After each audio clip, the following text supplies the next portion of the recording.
జన సమీకరణ చేసుకోవడం కోసం పవన్ కళ్యాణ్కి ప్యాకేజ్ ఇచ్చి స్పెషల్ ఫ్లైట్లో తీసుకెళ్ళి అక్కడ ఏదో షో చేయాలని ప్రయత్నం చేశారు తప్ప వీళ్ళందరూ కట్టుకొని వచ్చిన జగన్మోహన్ రెడ్డి గారిని ఓడించే శక్తి వీరికి లేదని మనం చేస్తున్నా. నిన్న ఒక మాట అన్నాడు పవన్ కళ్యాణ్ గారు, 20 మందిని మారుస్తున్నారంట, ఇంకో 80 మందిని మారుస్తారనే సమాచారం ఉంది. పోనేలే బాబు, మా పార్టీలో సమాచారాన్ని కూడా నీకు తీసుకుంటున్నావు, తప్పో రైటో. మార్చాల్సింది జగన్మోహన్ రెడ్డి గారిని అంట, వీళ్ళ కాదంట.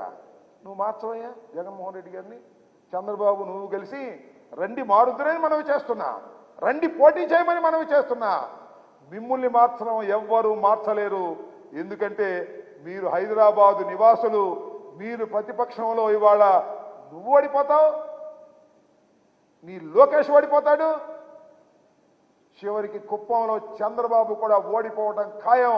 కారణం ఒకటే మనవి చేస్తున్నా, జగన్మోహన్ రెడ్డి గారి సంక్షేమ కార్యక్రమాలు 90% ప్రతి ఇంటికి వెళ్ళాయి. ఒక 10% అందకపోతే అందకపోవచ్చు, ఎందుకంటే వాళ్ళకు ఉన్నటువంటి ఇన్కమ్ ట్యాక్స్ కట్టేవాళ్ళు హయ్యర్ లెవెల్లో ఉన్నవాళ్ళు తప్ప 90% గృహాలకు ఏదో ఒక పథకాన్ని అందించినటువంటి ప్రజా సంక్షేమ కార్యక్రమాలలో గొప్ప అయినటువంటి మేటైనటువంటి జగన్మోహన్ రెడ్డి గారిని ఓడించడం మీ తరం కాదు.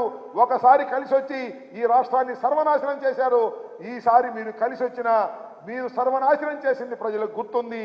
ఇవాళ జగన్మోహన్ రెడ్డి గారిని దూషించడం కోసమే మీరు అక్కడ సభ పెట్టారు, కలిసికట్టుగా దూషించారు, కలిసికట్టుగా ఇష్టం వచ్చినట్టు మాట్లాడారు.